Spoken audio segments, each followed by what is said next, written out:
Good afternoon, guys, and happy Monday to all of your sunshiny faces, guys. It is kind of late and I'm really upset because I actually woke up a little early today. I think I woke up about 9 o'clock, which I've been having a ton of trouble for some reason, and I haven't been able to, like, some nights I haven't been able to fall asleep until, like, I'll get in bed at like 11:30. I think one night I got in bed at like 11:15 and I couldn't fall asleep for like 2 hours. It was like almost 1:30 by the time I think I finally fell asleep. And then most nights I go to bed, that was one night, but most nights I'll go to bed, I'll be in bed around midnight or about like 12:30. I don't fall asleep until like 2:30, so it's like, again, like I'm laying in bed for like 2 hours before I finally fall asleep. So it's kind of crazy. But today, I normally then, because I don't fall asleep at 2, though I sleep really late, which is really weird because even though like 2 o'clock you're expecting like 8 hours, like that should only be like 10 o'clock that I'm like waking up by, you know, maybe 9 o'clock. But no, sometimes I wind up sleeping until like 11 o'clock or sometimes like 11:30. And I'm like, how is this seriously possible? Like 11 o'clock has been the normal time I've been waking up. I was like, I can't like be sleeping all that much. Like, you know, so I've been, like I said, really frustrated. But I woke up a little bit earlier today, which was good. And I was like, hopefully I can get back on, you know, the right track. And then, guys, today, I actually enjoyed my time somewhat today because what I've noticed is that, I like have just been staying in my room for the most part, and not really like doing anything or being like out of my bedroom or anything like that. Obviously I can't be out of the house right now, but you know, I've been like kind of trapped in my room, and I was like, this is just feeling really sad. So you know, like I've been like working on stuff, getting things done and stuff like that, but I'm either like playing something or watching something or sitting at my desk watching something or doing something or sitting at on my bed, you know, watching something or maybe working on something. But I'm like spending a lot of my time in my room, and I was like, there's no reason I can't get out of my room. I'm not quarantined to my own bedroom. You know, and it makes the quarantine feel even worse when you're confined to just 4 small walls. You know, like I come out, I make food, I do dishes and laundry, which I didn't get to any today, but I did a bunch yesterday, so I felt like kind of balanced out, because what I did end up doing was I edited today, which was really awesome. I edited 1 vlog earlier in the day, and then I did another 3 in the afternoon. And the thing was, I was actually sitting in the living room, and I had finished editing, or I was kind of wrapping up the 3rd one, and my dad had just got out of the shower, and he was like, oh, I'll just come sit in here and hang out and stuff like that. And I was like, oh, you know what, I really wanted to do some like family research. Like, do you mind if I ask you some more questions and stuff like that? So I was like trying to go over some of those things, because I feel like I'm just hitting a brick wall with some people, with like certain family members, that I can't find anything past like, you know, a certain, you know, just like amount of information and stuff like that. And it's not even like things that I can like, you know, identify them with, but it's just like I can't find any, you know, I can't go back any further and stuff like that. And so it really stinks, and it's hard.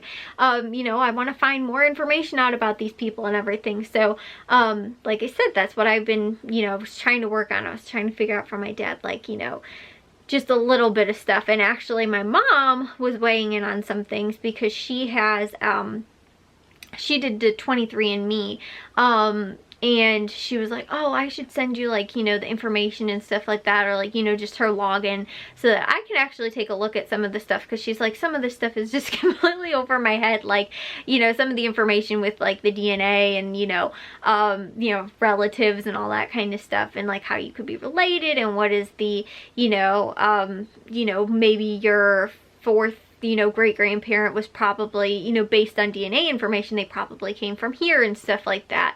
And so, you know, she was, like I said, trying to, you know, look into some of that as well while I was doing mine, because she was kind of intrigued by that as I was like asking questions and stuff.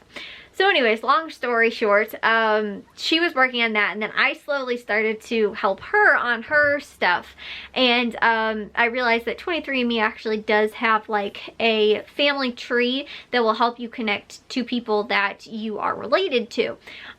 So I told you guys too how I started doing my ancestry one, because I didn't realize that you could do like a free ancestry one, and they only give you limited like things that you don't have to pay for. her, but you can do a like a family tree, and then you can also get like some like resources and stuff like that as well. But you can make still the family tree. So I was trying to help my mom add some of the information that I already had to her so that she could figure out, again, since this was different, it was actually DNA match, you know, so that she could try and figure out how some of those people are related to her. The thing is that I've been really trying to get more information on my dad's side. My mom's side, like I said, she's done her DNA test. My dad got one last year and still hasn't done it, but my mom did her DNA test and everything like that, and she's got a ton of information based on people that she is actually, you know, legitimately related to, and then also to just on, you know, history facts, not history, but like actual facts that we have and stuff like that, from our family Bible, other, you know, just resources and stuff like that that we actually do, you know, like I said, physically have. The family Bible, I think, is the biggest, one of the biggest sources for my grandparents' side of the family, and then we have a couple of other things too, like somebody on my grandma's father's side wrote out like the entire genealogy back to like, I think it was early 1800s or like 1700s or something like that as well, when they came here from Germany. And so it was, like I said, super detailed and went back tons of generations. Well, probably several generations. The only problem is that that side of the family has like, each person had like 10 children. So adding that information, and I swear every single person has a different variation of the exact same name. So when you're talking about somebody, you're like, wait, no, that's actually that person that just had that middle name and first name flip-flopped around. And I don't know if this is a German thing too, but I've noticed that they have a lot of two middle names. I don't know if it's like a first name hyphenated. I don't really think so. I think it's two middle names, which is also, like I said, kind of interesting. But I noticed that specifically on, like I said, my grandpa's side of the my great-grandpa's side of the family. So yeah, anyways guys, I stayed up a little late. It is almost 2 o'clock now though, because I was doing my dad's side of the family, which again, I don't have a lot of info on, but I found a little tiny little shred of evidence that could have connected us to possibly some other people. And basically it's my great-grandpa that I don't have a lot of other information for. And I was like, okay, well, how did I find my grandma's information? I realized we found it through, or my great-grandma's information was through her siblings and like sibling obituaries and stuff like that, because that's my great-grandparents, most of them are no longer living. I don't think there's anybody actually in that generation, great-grandparents wise, that is still living. So anyways, like I said, I was doing that and I found the tiniest little bit of information that somebody with the same last name was buried in the same cemetery that I've seen surface a lot.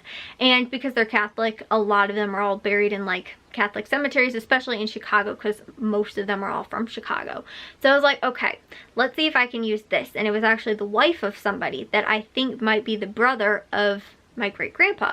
So I was trying to do more research and I found a couple of things that seemed really promising. So I'm really hoping that my dad tomorrow in the morning will be able to shed a little bit more light on it, because it's his grandpa. You know, if he recognizes maybe any of either the you know, what would be his aunts and uncles, or like his great aunts and uncles, if he recognizes any of those people, because it does say then too in some of the obituaries, like survived by such and such children and stuff like that. So I want to see if maybe he doesn't recognize some of those people and was like, oh yes, I definitely know that, because my dad is really bad about things, but if you bring it up and you're like, was this so-and-so, he'll be like, oh yeah, and then maybe he can shed a little bit more light on it. But he's really bad about like remembering the information as is. He's pretty good with, if you give him a little bit of information, he can probably remember a lot more. Because for the longest time he couldn't remember his grandma's maiden name, and as soon as I brought it up, I was like, well, you know what, I think it might be this. And he's like, oh yeah, and there's this person and this person that's also related. And I was like, okay, that's a lot to go on, because that's the information that I already had, you know, or thought that was included in this. So yeah, I love doing this, guys. It's awesome. And I was feeling really discouraged because I felt like I was just adding information that I already had and hadn't been finding anything new recently. And so the fact that, like I said, this might be something is kind of promising. But the funny thing is that I think it might actually be that my great-grandpa, his middle name might actually be his first name, which is also really confusing too, which is why, like I said, doing genealogy is so, like, it's so difficult, because sometimes if you don't use the first name and you use the, you know, you use the first name and not, you know, or the name that they went by and not maybe actually their given name that was their first name, you know, sometimes records don't always show up, or you know, later in life they might go by, you know, that name that's maybe their middle name, and so that's what's actually on their marriage certificates or a child's birth certificate and stuff like that. So it's the same way with my great grandma, that's my grandma's mom. She had a very unique name, and she went by her, I believe, her middle name, and on literally, I think every single, except for her birth certificate, I think everything else she always put her middle name down, and I think maybe that's what she went by. I don't know if she ever legally changed that to being her first name or whatever, but I heard that she hated her first actual given name, so she always went by her middle name, and I think that she normally flip-flopped the two then and used her given first name as her middle name. So again, it's very confusing when you're trying to dig up information. It's also very confusing when you have a lot of very basic names like Smith, which is one of the ones that are in our family, kind of far off, but it's a little bit confusing, and it's a little hard to find information when there's a lot of people with that. On the other hand, it's also kind of difficult to find people with very unique last names like ours, and a lot of, like, on my dad's side, Polish names. It's also a little confusing, but what's actually cool was that my dad was, and people on their side of the family were very convinced that there was some Czechoslovakian in there, and if this information is correct, I believe that it would have been my third-time great-grandfather that came from Austria, Czechoslovakia, or something like that. We believe that, but we were never able to actually find actual proof other than just being passed down and stuff like that. So I think that's why, guys. And again, makes sense to hold up to against family, you know, recollection, I guess, and everything like that. So sometimes you have to have like a lot of information to be like, okay, I can't definitely say this is that person, but when every single thing is going right and dates are matching up and all that kind of stuff, you're like, okay, this person is probably that, you know. And so, like I said, I'm gonna try and dig a little bit more and find out some more information, but it was a pretty cool little piece that I think we might have found, which is really cool. So yeah, my dad though is his aunt, he was going to try and contact her to see if she would know any of that kind of stuff too, because she has, that would be like her grandparents. So like I said, he's going to probably find out from her, maybe even talk to his brother or sister or something like that, because my dad's the youngest too, so obviously some of the things that he heard about were kind of even like passed down from them. So that's why he's going to find out. He said he would try and find out some more information, which would be super helpful. But anyways, guys, I will see you all in tomorrow's vlog. If you guys did enjoy today's, make sure you guys give a big old thumbs up. If you guys are new, we'd love it if you'd subscribe, and I'll see all of your sunshiny faces tomorrow. So bye, guys.